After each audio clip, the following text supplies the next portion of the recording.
Mutton keema cutlet ಹೆಂಗ್ ಮಾಡೋದು ಅಂತ ತೋರ್ಸ್ಕೊಡ್ತವ್ರೆ, ಬನ್ನಿ ನೋಡೋಣ. ಒಂದು ಕುಕ್ಕರ್ನಲ್ಲಿ 1 ದೊಡ್ಡ ಚಮಚ ತುಪ್ಪ, 2 ರಿಂದ 3 ಚಮಚ ಎಣ್ಣೆ ಕಾಯಿಸಿ ಅದಕ್ಕೆ ಮಟನ್ ಕೈಮಾ ಹಾಕೊಂಡು ಚೆನ್ನಾಗಿ ಮಿಕ್ಸ್ ಮಾಡಿ ರುಚಿಗೆ ಎಷ್ಟು ಬೇಕೋ ಅಷ್ಟು ಕಲ್ಲುಪ್ಪು ಹಾಕೊಂಡ್ರ. ಆಮೇಲೆ 1/4 ಚಮಚ ಅರಿಶಿನ ಹಾಕಿದ್ರು, ವಾಸನೆ ಹೋಗಕ್ಕಂತಕ್ಕವು. ಇದನ್ನ 2 ರಿಂದ 3 ನಿಮಿಷ ಚೆನ್ನಾಗಿ ಫ್ರೈ ಮಾಡಿದ್ರು. ಆಮೇಲೆ ಅದಕ್ಕೆ ಅರ್ಧ ಕಪ್ಪು ಸಣ್ಣಗೆ ಹೆಚ್ಚಿರೋ ಈರುಳ್ಳಿ, ಖಾರಕ್ಕೆ ಎಷ್ಟು ಬೇಕೋ ಅಷ್ಟು ಸಣ್ಣಗೆ ಹೆಚ್ಚಿರೋ ಹಸಿ ಮೆಣಸಿನ್ಕಾಯಿ, 1 ಬೆಳ್ಳುಳ್ಳಿಯಷ್ಟು ಬೆಳ್ಳುಳ್ಳಿ ಎಸಳುಗಳು, 1 ದೊಡ್ಡ ಚಮಚ ಶುಂಠಿ ಬೆಳ್ಳುಳ್ಳಿ ಪೇಸ್ಟು, 1/4 ಚಮಚ ಅರಿಶಿನದ ಪುಡಿ, 3/4 ಚಮಚ ಗರಂ ಮಸಾಲೆ ಪುಡಿ ಹಾಕೊಂಡು ಇನ್ನೊಂಚೂರು ಮಿಕ್ಸ್ ಮಾಡಿ ಅದಕ್ಕೆ 1 ಇಂಚಷ್ಟು ಚಕ್ಕೆ, 3 ಲವಂಗ, 1/4 ಚಮಚ ಕರಿ ಮೆಣಸಿನ ಪುಡಿ ಹಾಕಿ ಇನ್ನೊಂದ್ ಸ್ವಲ್ಪ ಫ್ರೈ ಮಾಡಿ ಇದೆಲ್ಲ ಮುಳುಗುವಷ್ಟು ನೀರ್ ಬೆರೆಸ್ಕೊಂಡ್ರಕ್ಕೋ. ಇದನ್ನ ಮುಚ್ಚಿಟ್ಟು 2 ವಿಸಿಲ್ ಬರೋವರೆಗೂ ಬೇಯಿಸಿದ್ರಕ್ಕೋ. ಕೈಮಾ ಮಸಾಲೆ ಬೇಯ್ತಿದ್ದಂಗೆ ಅದನ್ನ ಶೋಧಿಸ್ಕೊಂಡ್ರು. ನೀರೆಲ್ಲ ಚೆನ್ನಾಗಿ ಹೋಗ್ಬೇಕಂತೆ 10 ನಿಮಿಷ ಹಂಗೆ ಬಿಟ್ರಕ್ಕೋ. ಅದನ್ನ ಆಮೇಲೆ ಆರಿಸ್ಬಿಟ್ಟು ಮಿಕ್ಸಿನಲ್ಲಿ ಹಾಕೊಂಡು ವಡೆ ಅದಕ್ಕೆ ಜೂರ್ ಅಂತ ರುಬ್ಕೊಂಡ್ರು.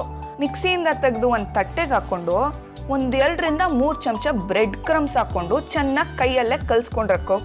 ಆಮೇಲೆ ಅದನ್ನ ವಡೆ ತರ ಕೈಯಲ್ಲೇ ತಟ್ಟಿ ಸೈಡ್ಗೆ ಇಟ್ಕೊಂಡ್ರಕ್ಕೋ.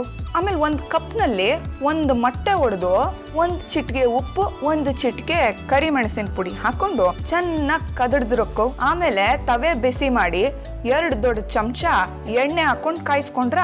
ಈ ವಡೆ ತಟ್ಟಿಟ್ಟಿದ್ರಲ್ಲ ಅದನ್ನ ಮೊಟ್ಟೆನಲ್ಲ ಅದ್ದು ತವೆ ಮೇಲೆ ಹಾಕೊಂಡು 2 ಕಡೆನೂ ಚೆನ್ನಾಗಿ ಫ್ರೈ ಮಾಡ್ಕೊಂಡ್ರ. ಅಟ್ಟೆನಕ್ಕೋ ಮಟನ್ ಕೈಮಾ ಕಟ್ಲೆಟ್ ರೆಡಿ.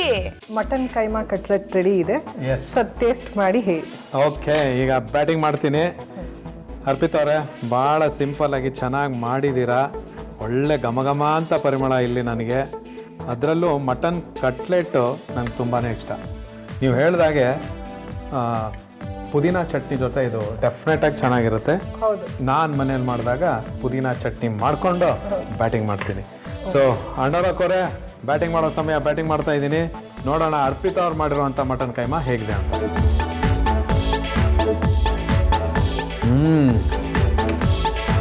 ತುಂಬ ಚೆನ್ನಾಗಿ ಬಂದಿದೆ. ಮಟನ್ ತುಂಬಾ ಚೆನ್ನಾಗಿ ಬಾಯ್ಲ್ ಆಗಿದೆ. ಆಮೇಲೆ ಆ ಫ್ಲೇವರ್ ಕೂಡ ಆ ಮಟನ್ ಕೆಲವು ಸಾರಿ ಏನಾಗುತ್ತೆ ಅಂದರೆ, ನಾವು ಮಟನ್ ಬಾಯ್ಲ್ ಮಾಡ್ಕೊಂಡಾಗ ನೀರನ್ನು ಏನು ತೆಗಿತೀರಾ ಅವಾಗ ಫ್ಲೇವರ್ ಇರಲ್ಲ. ಅದು ನೀರು ಚೆನ್ನಾಗಿ ತೆಗೆದು ಬಿಟ್ರೆ ಇನ್ನೂ ಚೆನ್ನಾಗಿ ಉಂಡೆಗಳು ನೀಟಾಗಿ ಶೇಪ್ ಆಗಿ ಬರುತ್ತೆ. ಓಕೆ, ಸೂಪರ್ ಆಗಿದೆ. ಡೆಫಿನೆಟ್ ಆಗಿ ನಾನು ಇದನ್ನು ಮನೇಲಿ ಟ್ರೈ ಮಾಡ್ತೀನಿ. ಅರ್ಪಿತ್ ಅವರೇ, ಅಣ್ಣರಕ್ಕವರೇ, ಅರ್ಪಿತ್ ಅವ್ರು ಮಾಡಿರೋಂಥ ಈ ಕಟ್ಲೆಟ್ ಏನಿದೆ ಅಲ್ಲ, ಆಹಾ ಸೂಪರೋ ಸೂಪರ್.